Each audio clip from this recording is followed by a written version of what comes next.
Class 10th के बच्चों को कुछ डाउट काफ़ी टाइम से लगातार आ रहा है कि भैया हमारा सितंबर आ गया, अक्टूबर आ गया और प्रिपरेशन अभी 20-30% भी नहीं हुआ है। क्या करें कि 95% मार्क्स मेरे आ जाएं? क्योंकि यार देखो, सभी बच्चे जो 10th में आते हैं वो आते तो इसी ड्रीम के साथ में है कि 90% 95% मैं लेकर के आऊँगा 10th क्लास के अंदर, ठीक है। 90-95% बोलना और लाना में फ़र्क होता है। बहुत बच्चे नोट लाते भी हैं, बहुत बच्चे नहीं भी ला पाते, ठीक है। लेकिन आज क्योंकि अभी आपके पास अच्छा खासा टाइमिंग है और कुछ बच्चे तो ऐसे होते हैं, बिलीव मी, जो एक महीने इवन कुछ दिन पढ़ के 95% ले आते हैं। एंड बिलीव मी, कुछ मेरे दोस्त भी ऐसे हैं जो भी मेडिकल कॉलेज में पढ़ रहे हैं और उनसे अगर कोई पूछता हूँ भाई तुमने 10th में कैसे पढ़ा था, तो वो बोलते यार मैं तो एक सप्ताह पहले पढ़ के गया था। बट वो एक एक्सेप्शन केस है, उसको हम छोड़ देते हैं, ठीक है। तो एक सप्ताह पहले पढ़ के जाना और निकाल देना तो अच्छी बात है, बहुत लोग कर लेते हैं। लेकिन आप लोग के लिए आप लोग कैसे पढ़ें ताकि आपका SA1 SA2 प्री बोर्ड सब में आपका अच्छा मार्क्स परसेंटेज आए। इसी बात को लेकर के हम आज डिस्कस करेंगे कि how to score 95% in class 10th।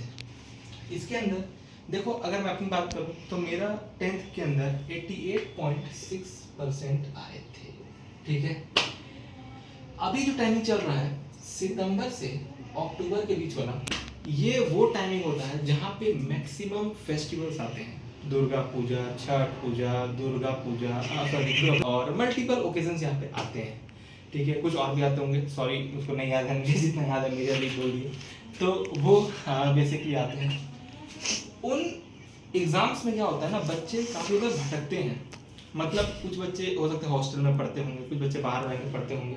तो बच्चे, आप लोग जब कोटा में आप लोग जाइएगा, कोटा के अंदर ये कहा जाता है कि सबसे ज़्यादा कहीं पे रिजेक्शन होता है, मतलब जिस बच्चे का सिलेक्शन होता है उसका रिजेक्शन होता है, वो इसी पीरियड टाइम होता है क्योंकि वहाँ भटक जाता है, थोड़ा सा अपने ट्रैक से आउट चला जाता है। तो ट्रैक से आउट ना होगी, आप ट्रेडिशन एंजॉय कीजिए, आपका फेस्टिवल एंजॉय कीजिए, लेकिन उसके साथ साथ आपको अपनी पढ़ाई को भी प्रायोरिटाइज करना है, ठीक है। आइए, आप ही के कुछ क्वेश्चंस थे जो कि मैं आज लेकर के आया हूँ, बहुत इंपॉर्टेंट। दैट इज सबसे पहला कि how to score 95% in class 10, ठीक है। दूसरा, हाउ टू मतलब पढ़े कैसे, भैया पढ़ना होगा ना यार, 95% तो पढ़ना तो होगा, तो हाउ टू स्टडी। तीसरा, रिवीजन कैसे करें, भैया पढ़ लिया, रिवीजन कहाँ से करूँगा, ये पूछा। चौथा, प्रैक्टिस कहाँ से करें। प्रैक्टिस में भी बच्चों को मैथ्स के अंदर, फिजिक्स में न्यूमेरिकल के अंदर, है ना, और भी अगर अपना ओलंपियाड का दे रहे हो तो वहाँ पे कुछ छोटा हो। प्रैक्टिस कहाँ से करें, फ्रॉम वेयर टू स्टडी, कहाँ किस चैनल से पढ़ेंगे। ये तो भाई मेरे पास मतलब एक ऐसा क्वेश्चन था, मतलब मैं क्या बोलूँ कि कहाँ से पढ़ूँ भैया, इस चैनल से पढ़ लूँ, एक्स चैनल से पढ़ लूँ, वाई चैनल से पढ़ लूँ, जेड चैनल, नहीं, किसी एक जगह से पढ़ना। आइए इस बात करूँगा। फिर बात करते हैं from which channel we should register, again same question, वही सेम क्वेश्चन है क्योंकि ये क्वेश्चन इतना ज़्यादा कॉमन था। मतलब 100 क्वेश्चन, मतलब 100 अगर मैं आपको बताऊँ तो 30 कमेंट्स खाली इस पर्टिकुलर थे किस चैनल से पढ़ूँ। हो सकता है कि आप लोग कंफ्यूज हो क्योंकि इतने वाइड स्प्रेड चैनल हैं, इतने सारे चैनल्स हैं, कोचिंग सेंटर्स हैं, बच्चे कंफ्यूज होते हैं। बट अपन एक एक करके बात करेंगे। सबसे पहले बात करेंगे कि 95% कैसे लेकर, बात समझो। आपने एक, आपके लिए मैं एक आपको बाइबल बता रहा हूँ, आपके लिए सबसे बड़ी बुक है वो, कौन सी बुक, दैट इज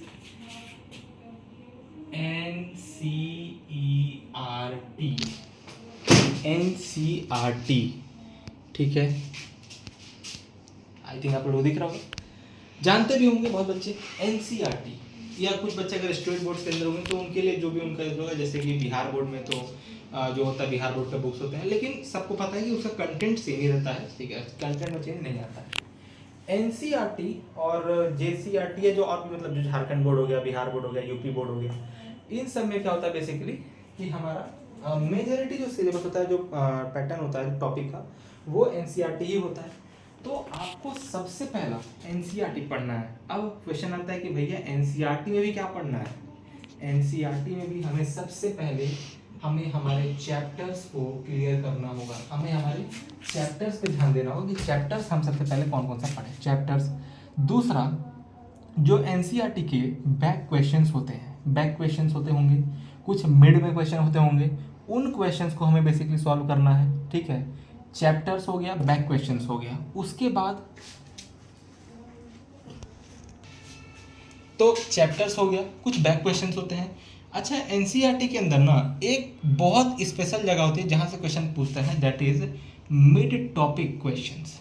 जैसे कि एक टॉपिक कोई सा भी उठा लोगे, उस पर आपसे कोई क्वेश्चन पूछ देगा मिड टॉपिक। जैसे कि आपको समझाना चाहता हूँ कि मान लेते हैं कि कोई, तो जैसे मैंने बोला मिड टॉपिक्स, वो मिड टॉपिक्स क्या होते हैं समझाता हूँ। देखो, जैसे कि आपका एक चैप्टर है रिफ्लेक्शन या रिफ्लेक्शन ऑफ लाइट, आपका बेसिकली चैप्टर है क्लास 10 के अंदर फिजिक्स के अंदर। रिफ्लेक्शन के अंदर बहुत बार बोर्ड्स के अंदर, इवन प्री बोर्ड्स के अंदर, इवन आपके कुछ जो आपके पीरियोडिक एग्जाम्स के बीच में एग्जाम होते हैं उनके अंदर भी कुछ कॉमन क्वेश्चन आते हैं। जैसे कि व्हाट इज डिफ्रैक्शन। अब डिफ्रैक्शन पे अलग से वीडियो, मतलब आपको मैं कैसे समझाऊँ कि मतलब अलग से कोई उस पर आपको नहीं बना करेगा, ठीक है, वो आपको चैप्टर में ही पढ़ना है। उसको हो सकता है क्वेश्चन ना मिले आपको, लेकिन वो मिड टॉपिक, वो मिड लाइन से उठा देगा, ठीक है। मतलब टॉपिक जो होगा, बेसिकली जो टॉपिक होगा उस टॉपिक के लाइन के बीच से आपसे क्वेश्चन उठा देगा और आपसे पूछ देगा, और आप वहाँ पे फंस जाएंगे, ठीक है। बात समझ में आ रही है? तो मिड टॉपिक्स ये होते हैं। तो इन्हीं से देखो, इन्हीं टॉपिक से 90% of the question, 90% of the जो पेपर होता है, 90% ऑफ पेपर होता है वो इन्हीं टॉपिक से बन के आता है। अब जैसे कि मैं अपने टाइम बताता हूँ, जैसे कि मैंने जब मैथ्स की जब बात आती है तो मुझे बच्चों का मैथ्स को दो तरह होता है, एक होता है स्टैंडर्ड, एक होता है बेसिक। अगर आपने बेसिक रखा है, आप एनसीईआरटी से ये वेल एंड बैड, मतलब वेल एंड गुड है, आपके लिए बहुत बढ़िया है, आपके लिए उसकी जरूरत नहीं पड़ेगी। अगर आप मैथमेटिक्स स्टैंडर्ड रखा है और बेसिक वाले जो बच्चे मतलब अच्छा पढ़ना चाहते होंगे, ठीक है, तो आप लोग आर डी शर्मा, मैथ्स के अंदर एक बुक आती है आर डी शर्मा, मैंने अपने टाइम पे इसी बुक को फॉलो किया था। बिलीव मी, मेरा जो बेसिकली मार्क्स आते थे क्लास 10th मैथ्स के अंदर, मतलब जब मैं अपना जो 7 से पहले जो एग्जाम्स होते हैं ना, पीरियोडिक एग्जाम जो 20-25 नंबर के होते हैं, उनके अंदर मेरा स्कोर कभी भी 12, 13, 15 से ऊपर नहीं जाता था। But when it come to R D Sharma, जब मैंने आर डी शर्मा से पढ़ा, मैं प्रमोशन नहीं कर रहा हूँ, आपको अगर कोई भी जनरल होगा जो एक अच्छा मतलब पढ़ रहा हो, वो आपको हमेशा ये गाइड करेगा कि आप आर डी शर्मा से पढ़ें या आर एस अग्रवाल बुक से पढ़ें। ये दी बेस्ट बुक्स हैं प्रैक्टिस वाइज, ठीक है। प्रैक्टिस अपने लिए बेस्ट बुक क्या है, आर डी शर्मा और R S Agarwal. For me personally मैं आर डी शर्मा को फॉलो करता था, ठीक है। और आर डी शर्मा के अंदर सबसे ज़्यादा अच्छी चीज़ क्या है ना, कि उसके अंदर वाइड व्यू ऑफ, मतलब आपके पास क्वेश्चंस रहते हैं, मतलब अच्छे हर एक टॉपिक से क्वेश्चन वो कवर करता है, ठीक है। उसके अंदर से प्लस पॉइंट ये है, तो आर डी शर्मा फॉलो कर सकते हैं मैथ्स के अंदर। अगर साइंस की बात की जाए, साइंस, एसएसटी, इंग्लिश, हिंदी, यार इनके लिए तो आप एनसीईआरटी फॉलो करो, बहुत बेस्ट, ठीक है। हाँ, जो बच्चे आगे चल कर के जेई और नीट की तैयारी करना चाहते हैं, वो बच्चे हो सकता है अपने, देखो बहुत सारे चैप्टर ऐसे होंगे भी आपके क्लास 10th में, अगर आपके पास टाइमिंग है अभी, तो आप ऐसा करो कि क्लास 10th के साथ साथ उनको अपने वीकेंड डे के अंदर उनको आप कवर कर लीजिए। उससे क्या होगा कि आपका मतलब थोड़ा बहुत रिविजन हो जाएगा, और जब आप उसको क्लास 11 में पढ़ेंगे तो उससे क्या होगा कि आपको एक वाइड व्यू टॉपिक मिल जाएगा, पहले से पता रहता है, ठीक है। क्योंकि आज की डेट में ऐसा होता है कि आपके पास टॉपिक डिलीट कर दिया जाता है और आप उसको पढ़ नहीं पाते हैं, ठीक है, दिक्कत होती है। आइए अब समझते हैं नेक्स्ट, हमारे पास 90% बुनियादी कैसे आएगा, ठीक है। और इन सब साइड बुक से अच्छा एक चीज़ और में ध्यान रखना, वो क्या कि आपको एक मतलब कोई सा भी, जैसे कि बोलते हैं ना प्रैक्टिस क्वेश्चन, जैसे कि मैंने अपने टाइम में, मैं आपको दिखा देता हूँ, ये ओसवाल की बुक्स आती थी, ठीक है, मैंने अपने टाइम में इसी सब बुक्स को फॉलो किया था, और ये दी बेस्ट बुक्स हैं, मतलब बहुत बढ़िया बुक है, कोई दिक्कत नहीं होता, ठीक है। ओसवाल ले लो या एडुकार्ट हो गया या जो भी अरिहंत हो गया पब्लिकेशन, आप किसी का भी ले सकते हैं। आपको इसमें बस इतना ध्यान देना है कि इसमें आपको सैंपल पेपर्स पे ध्यान रखना है कि इसके अंदर सैंपल पेपर की संख्या कम से कम ना करके भी 10 से 11 हो, ठीक है, 10 to 11 आपके पास सैंपल पेपर की संख्या होनी चाहिए, ताकि इससे आपको क्या होगा ना कि एक अच्छा प्रैक्टिस व्यू मिल जाएगा, आप इससे अच्छा खासा प्रैक्टिस कर सकते हैं क्वेश्चंस को, ठीक है। और बोलते हैं ना कि जितना अच्छा प्रैक्टिस होगा उतना अच्छा रिजल्ट होगा, वही चीज़ है, तो यहाँ पे ध्यान रखेंगे, प्रैक्टिस अच्छा से अच्छा कीजिएगा, कोशिश कीजिएगा, ठीक है।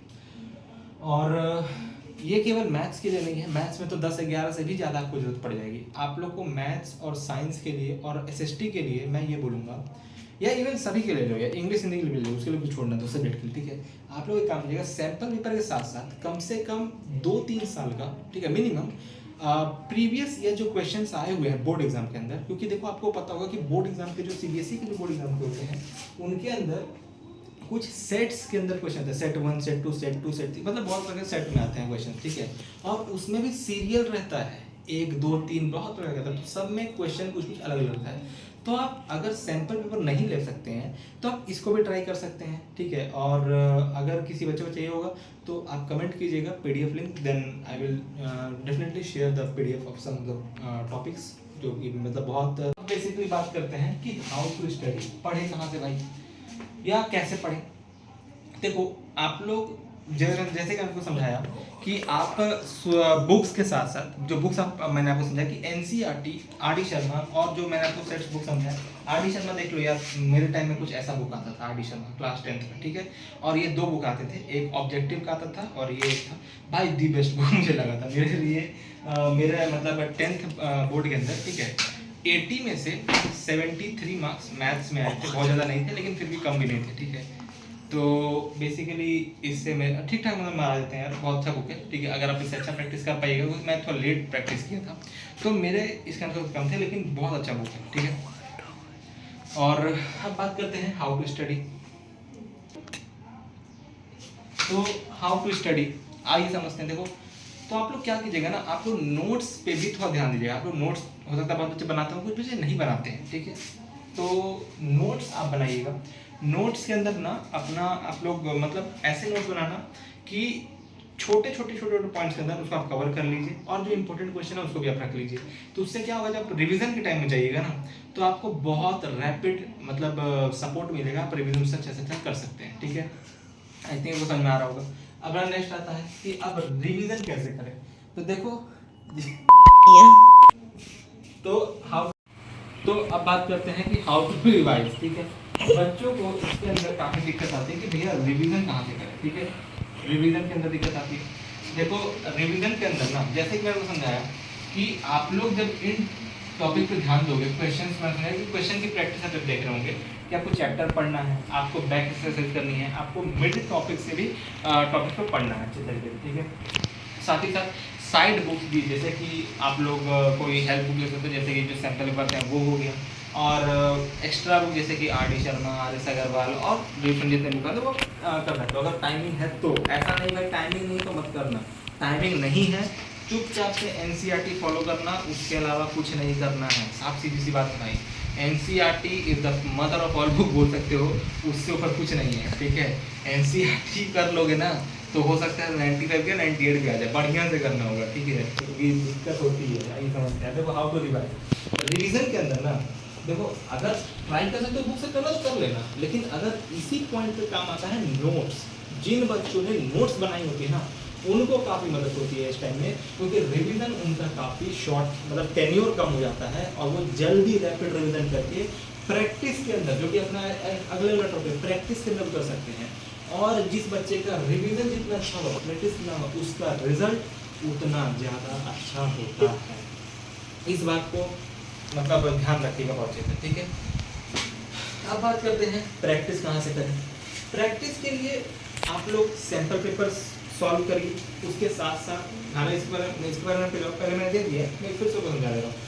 सैम्पल पेपर सॉल्व करिए, जो प्रीवियस ईयर क्वेश्चन है उसको सॉल्व करिए, और प्रीवियस ईयर क्वेश्चन के साथ साथ देखो अभी आपको जो मिड टर्म एग्जाम्स हो रहे हैं उसके पेपर्स में जो टीचर्स क्वेश्चन, देखो टीचर्स जो क्वेश्चन आपको सिलेक्ट करके देते हैं ना आपके स्कूल वाले, वो इतने तो बेवकूफ़ नहीं बैठे ना भाई कि कुछ भी क्वेश्चन दे देंगे आपको, तो वो भी बहुत सिलेक्ट करके क्वेश्चन देते हैं। तो उन क्वेश्चन को भी आप ध्यान दीजिए कि हो सकता है आपने 80 नंबर का एग्जाम दिया हो सकता है बहुत मेधावी बच्चे हों, आपके 80 में से 80 हो जाए, लेकिन जिन बच्चों के नहीं आ रहे हैं आप ये देखिए कि गलती हो कहाँ है, मिस्टेक कहाँ हो रहा है। देखो एक आइडियल स्टूडेंट वही होता है जो गलती पकड़े और उसको ऑप्टिमाइज करके उसको सुधार करे, उस पर काम करे, ठीक है। तो उस पर ध्यान देना है, आपको गलती हो कहाँ नहीं इस पर ध्यान देना है। दूसरा कि अगर गलती हो रही है तो क्यों 2-3 कारण से हो सकता है आपने वो टॉपिक ना पढ़ा हो सकता है आपको उसमें कुछ कन्फ्यूजन हो, या हो सकता है कि आपने उसको मिस इंटरप्रिटेट कर लिया हो, मतलब आपने कुछ मिस कन्फ्यूजन हो गया हो, तो ये दिक्कत हो सकती है। तो उसको एक बार फाइंड आउट कीजिए कि दिक्कत हो कहाँ रही है, तो उसको फिर ध्यान दीजिएगा। और एक बार वो फाइंड हो गया ना तो आपका मार्क्स अपने आप बढ़ने लगेगा। देखो ध्यान देना कि प्रॉब्लम अपने अंदर देखोगे ना तो ज़्यादा अपने आप को अच्छे से चेंज कर सकते हो। दूसरे को प्रॉब्लम समझोगे या समझो कि मेरे ही में दिक्कत है कि मैं ही नहीं कर पा रहा हूँ, ठीक है, या सोचो कि नहीं मेरे यही सब्जेक्ट नहीं बना है, तो तुम दिक्कत में ही रहोगे। प्रॉब्लम ये है कि भैया तुम समझ नहीं रहे हो। अगर तुम समझ रहे हो तो तुम्हारे मार्क्स अच्छे आ रहे होंगे, तो तुम्हारे मार्क्स आएंगे अच्छे, लेकिन तुम ट्राई करो कि मतलब इसको फाइंड आउट करना है क्या दिक्कत क्या हो रही है, ठीक है, आप समझते हैं। तो प्रैक्टिस करने को समझा दिया मैंने आपको सैंपल पर, और ज़्यादा से ज़्यादा क्वेश्चन पर सॉल्व कीजिए। आपके जो स्कूल में प्री बोर्ड्स हो रहे होंगे, मिड टर्म एग्जाम हो रहे होंगे, या जो लास्ट में जो भी स्कूल्स वाले क्या करते हैं ना कि मेन एग्जाम से पहले 1 या 2 प्री बोर्ड लेते हैं, ठीक है, मेरे टाइम में 2 हुआ था। तो उस जो क्वेश्चन दे रहे हैं ना उनको भी आप प्रैक्टिस कीजिएगा, क्योंकि उससे आपको काफ़ी अच्छा एक डीप अंडरस्टैंडिंग मिलेगा, और सेकंड पर सब सॉल्व कर ही जाएगा। मैं ये मान के चल रहा हूँ, ठीक है। अगला आता है कहाँ से पढ़ें। ये टॉपिक वो टॉपिक है भाई, मतलब बच्चों के कमेंट, अरे भाई साहब, मतलब मैं क्या बताऊँ, मतलब एक नेक्स्ट लेवल, इसकी संख्या, इसकी इस क्वेश्चन को पूछने में मिलता है ना, वो अलग ही लेवल पे, ठीक है। तो फ्रॉम वेयर टू स्टडी, तो वेयर टू स्टडी इसको समझना ध्यान से कि आपको पढ़ना कहाँ से है। आपको पढ़ना यार कहीं स्कूल से, तो तुम टीचर से पढ़ ही रहोगे, ठीक है। स्कूल टीचर से अगर आप पढ़ रहे हैं इस चीज़ को, स्कूल टीचर इस चीज़ को पढ़ रहे हैं, ठीक है, तो आप ट्राई कीजिए कि उस कंसेप्ट को आप वहीं समझ लीजिए। वहीं अगर आप इस कंसेप्ट को समझ लीजिएगा ना, तो आपको दिक्कत नहीं होगी कोई चीज़ की। अगर आप उसको मान लीजिए घर आकर आपको फिर समझ देना पड़ रहा है, एक्स्ट्रा समय क्यों देना, ठीक है, तो आप उसको वहीं पढ़ लो। और अगर आप घर पे आगे पढ़ रहे हो तो किसी भी चैनल से, जैसे कि मैं अपने टाइम पे SST में या जो भी मैथ्स में था, तो मैं स्कूल के टीचर से ज़्यादा पढ़ना पड़ता था। यूट्यूब तो खुला ही हुआ है, यूट्यूब ओपन ऑप्शन है। फिजिक्स केमिस्ट्री के लिए या केमिस्ट्री हो गया, और मैथ्स के भी मैं कुछ फॉर्मूला अपलोड करते रहता हूँ, तो आप हमारे चैनल पे देख सकते हैं, और बाकी चैनल्स भी बैठे हुए हैं, तो सब देख सकते हैं। अब मैं नाम तो नहीं ले सकता ना किसी चैनल का, लेकिन हाँ जितने भी चैनल अच्छे हैं, कोई ऐसा नहीं है भाई, कंटेंट सबका सेम है, पढ़ा सब अच्छा रहे हैं, और सब उतने ही शिद्दत से पढ़ा रहे हैं, ठीक है। आप किसी से भी पढ़ सकते हैं। तो फ्रॉम वेयर टू स्टडी आपका ये जवाब मिल गया, और आई थिंक आपको जो मिलेगा from which channel we should study, इसका मैं क्या जवाब दूँ। अब मैं किसी एक को बोल दूंगा तो भाई दूसरे वाले बोलेगी मेरा नाम ये लिया, या हो सकता है भाई मेरे को कॉपीराइट आ जाए कि मेरा नाम क्यों ले लिया, ठीक है। इसी चीज़ ध्यान दीजिएगा। तो आप लोग इन चीज़ों पर ध्यान दीजिएगा, और wish you all the best for exams, and till that thank you.